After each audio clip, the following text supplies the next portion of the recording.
Here's an automation trick I bet you didn't know. We're gonna base this around our drum section. So first things first, we're gonna group them and we're gonna create a drum bus. You can do this by right-clicking any empty track in the mixer. We'll just rename it drum bus. Then go to all of your drums. Our drums start here. Hold Control, click, and drag to highlight all of them all at once. Then go down to the bottom of that drum bus, right-click, and hit route to this track only. Then on that drum bus, I'm gonna use parametric EQ2 just to keep it simple. And I'm gonna put it on this setting right here. And we're gonna be focusing on this band, minimize the mixer. Next important thing is to go over to that record button and we're going to record automation and then right click everything else off. Make sure only automation is checked off just so you know you're not running into any issues. Now we're going to right click in this little box and we're going to hit find next empty.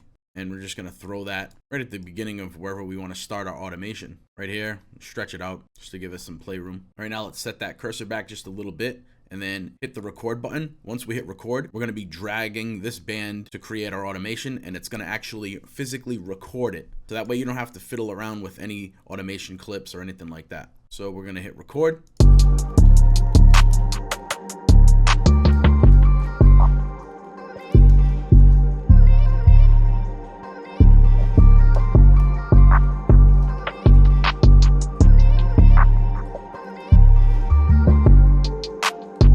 Bring it back. And if you want to fine tune anything, you absolutely can. If you wanted to fine tune things, you could just right click on it and you can mess around with these values here.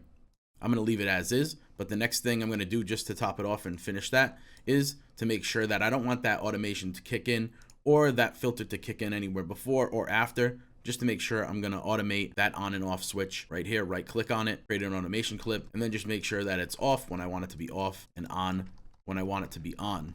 So we're just going to right click, create those points, bring it all the way down and all the way up. That way in this section, that's the only time it's going to be on.